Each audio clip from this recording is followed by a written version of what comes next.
अश्विन महीने की पूर्णिमा का ये पवित्र दिन कुशीनगर की पवित्र भूमि और अपने शरीर अंशों रैलिस के रूप में भगवान बुद्ध की साक्षात उपस्थिति, भगवान बुद्ध की कृपा से आज के दिन कई अलौकिक संगत, कई अलौकिक संयोग एक साथ प्रकट हो रहे हैं। अभी यहां आने से पहले मुझे कुशीनगर इंटरनेशनल एयरपोर्ट के लोकार्पण का सौभाग्य मिला है। कुशीनगर इंटरनेशनल एयरपोर्ट के जरिए पूरी दुनिया से करोड़ों बुद्ध अनुयायियों को यहां आने का अवसर मिलेगा, उनकी यात्रा आसान होगी। इस इंटरनेशनल एयरपोर्ट पर श्रीलंका से पहुंची पहली फ्लाइट से अति पूजनीय महासंघ, सम्मानित भिक्षुओं और साथियों ने कुशीनगर में पदार्पण किया है। आप सभी की उपस्थिति भारत और श्रीलंका की हजारों साल पुरानी आध्यात्मिक, धार्मिक और सांस्कृतिक विरासत का प्रतीक है। साथियों, हम सभी जानते हैं कि श्रीलंका में बौद्ध धर्म का संदेश सबसे पहले भारत से सम्राट अशोक के पुत्र महेंद्र और पुत्री संघमित्रा लेकर गए थे। माना जाता है कि आज के ही दिन अरहत महिंदा ने वापस आकर अपने पिता को बताया था कि श्रीलंका ने बुद्ध का संदेश कितनी ऊर्जा से अंगीकार किया है। इस समाचार ने यह विश्वास बढ़ाया था कि बुद्ध का संदेश पूरे विश्व के लिए है, बुद्ध का धम्म मानवता के लिए है। इसलिए आज का ये दिन हम सभी देशों के सदियों पुराने सांस्कृतिक संबंधों को नई ऊर्जा देने का भी दिन है। मैं आप सभी को बधाई देता हूं कि आप आज भगवान बुद्ध के महापरिनिर्वाण स्थल पर उनके सामने उपस्थित हैं। मैं श्रीलंका और दूसरे सभी देशों से आए हमारे सम्मानित अतिथिगणों का भी हार्दिक स्वागत करता हूं। हमारे जो अति पूजनीय महासंघ हमें आशीर्वाद देने के लिए उपस्थित हैं, उन्हें भी मैं आदरपूर्वक नमन करता हूं। आपने हम सबको भगवान बुद्ध के अवशेष स्वरूप रेलिक्स का दर्शन का सौभाग्य दिया है। यहां कुशीनगर के इस कार्यक्रम के बाद आप मेरे संसदीय क्षेत्र वाराणसी भी जा रहे हैं। आपकी पवित्र चरण रज वहां भी पड़ेगी, वहां भी सौभाग्य लेकर आएगी। साथियों, मैं आज इंटरनेशनल बुद्धिस्ट कॉन्फेडरेशन के सभी सदस्यों को भी बधाई देता हूं। आप जिस तरह आधुनिक विश्व में भगवान बुद्ध के संदेश को विस्तार दे रहे हैं, वह वाकई बहुत सराहनीय है। आज इस अवसर पर मैं अपने पुराने सहयोगी श्री शक्ति सिन्हा जी को भी याद कर रहा हूं। इंटरनेशनल बुद्धिस्ट कॉन्फेडरेशन के डीजी इसके तौर पर कार्य कर रहे शक्ति सिन्हा जी का कुछ दिन पहले ही स्वर्गवास हुआ है। भगवान बुद्ध में उनकी आस्था, उनका समर्पण हम सब के लिए एक प्रेरणा है। साथियों, आप सभी जानते हैं आज एक और महत्वपूर्ण अवसर है, भगवान बुद्ध के तुलसीता से वापस धरती पर आने का। इसलिए आश्विन पूर्णिमा को आज हमारे भिक्षुगण अपने 3 महीने का वर्षावास भी पूरा करते हैं। आज मुझे भी वर्षावास के उपरांत संघ भिक्षुओं को चीवर दान का सौभाग्य मिला है।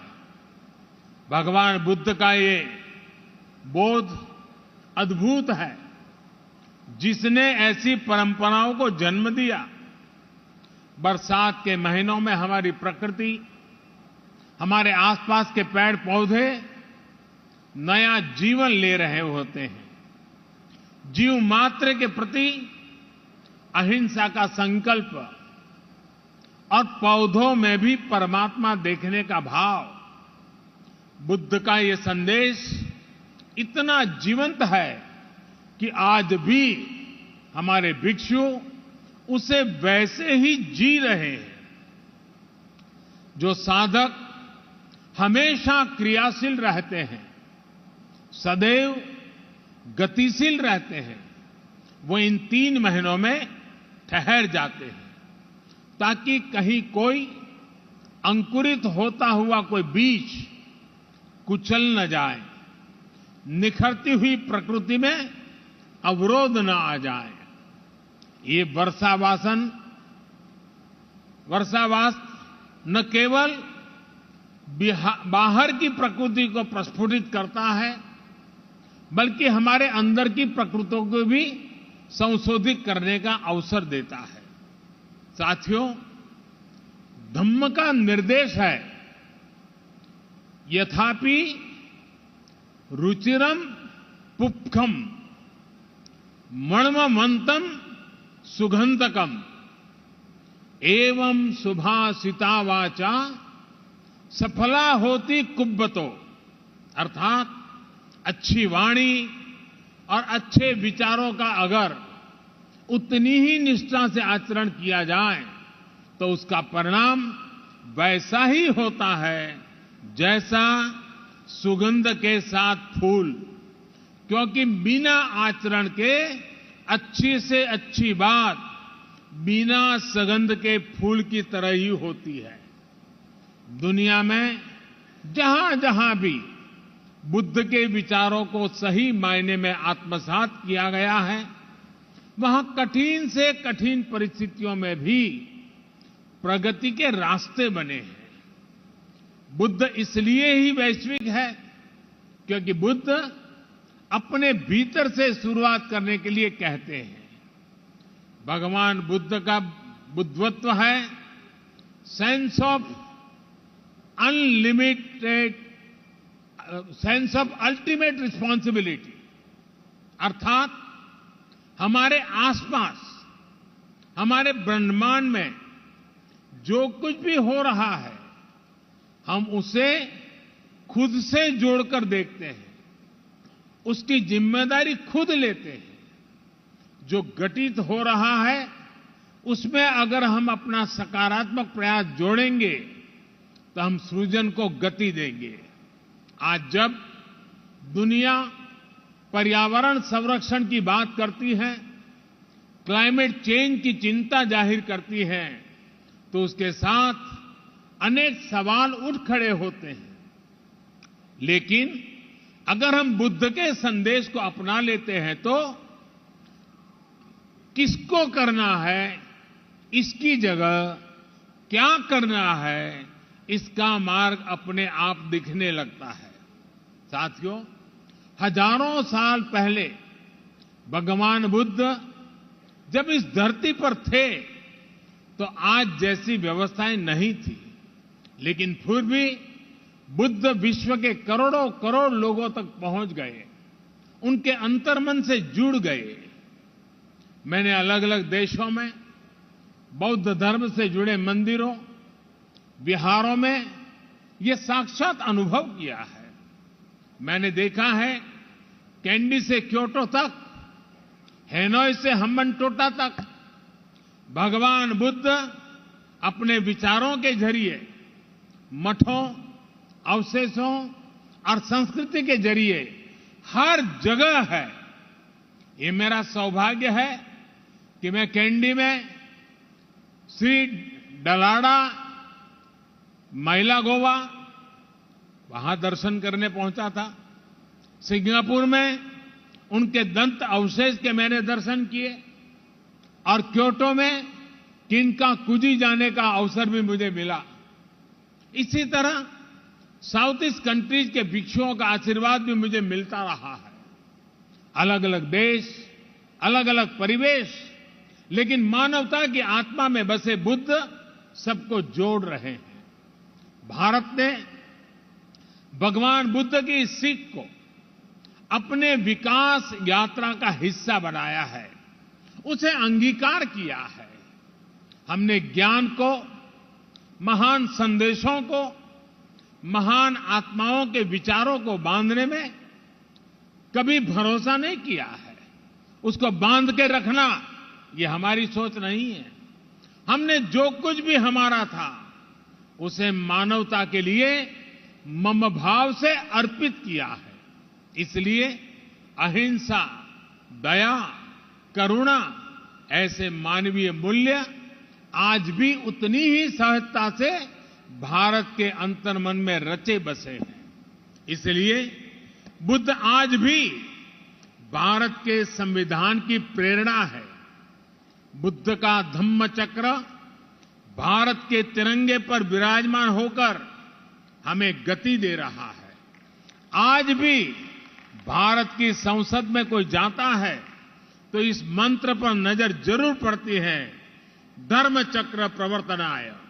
साथियों, आमतौर पर ये भी धारणा रहती है कि बौद्ध धर्म का प्रभाव भारत में मुख्य रूप से पूरब में ही ज्यादा रहा, लेकिन इतिहास को बारीकी से देखें तो हम पाते हैं कि बुद्ध ने जितना पूरब को प्रभावित किया है उतना ही पश्चिम और दक्षिण पर भी उनका प्रभाव है।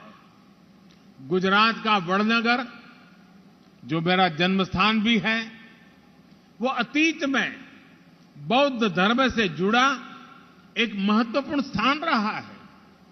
अभी तक हम ह्वेन सांग के उद्धरणों के जरिए ही इस इतिहास को जानते थे, लेकिन अब तो वडनगर में पुरातात्विक मठ और स्तूप भी एक्सकेवेशन में मिल चुके हैं। गुजरात का ये अतीत इस बात का प्रमाण है कि बुद्ध दिशाओं और सीमाओं से परे थे। गुजरात की धरती पर जन्मे महात्मा गांधी तो बुद्ध के सत्य और अहिंसा के संदेशों के आधुनिक संवाहक रहे हैं। साथियों, आज भारत अपनी आजादी का अमृत महोत्सव मना रहा है। इस अमृत महोत्सव में हम अपने भविष्य के लिए, मानवता के भविष्य के लिए संकल्प ले रहे हैं। हमारे इन अमृत संकल्पों के केंद्र में भगवान बुद्ध का वो संदेश है जो कहता है, अपमादो अमत पदम, पमादो मच्चुनो पदम, अपमत्ता न मियंती ये पमता यथा मता। यानी प्रमाद न करना अमृत पद है और प्रमाद ही मृत्यु है। इसलिए आज भारत नई ऊर्जा के साथ आगे बढ़ रहा है, पूरे विश्व को साथ लेकर आगे चल रहा है। भगवान बुद्ध ने कहा था, अपदीपो भव, यानी अपने दीपक स्वयं बनो। जब व्यक्ति स्वयं प्रकाशित होता है तभी वह संस्कार को भी प्रकाश देता है। यही भारत के लिए आत्मनिर्भर बनने की प्रेरणा है। यही वो प्रेरणा है जो हमें दुनिया के हर देश के प्रगति में सहभागी बनाने की ताकत देती है। अपने इसी विचार को आज भारत सबका साथ, सबका विकास, सबका विश्वास और सबका प्रयास के मंत्र के साथ आगे बढ़ रहा है। मुझे पूरा विश्वास है कि भगवान बुद्ध के इन विचारों पर चलते हुए हम सब एक साथ मिलकर मानवता के कल्याण का मार्ग प्रशस्त करेंगे। इसी कामना के साथ आप सभी का बहुत बहुत धन्यवाद। भवतु सब्ब मंगलम। नमो बुद्धाय।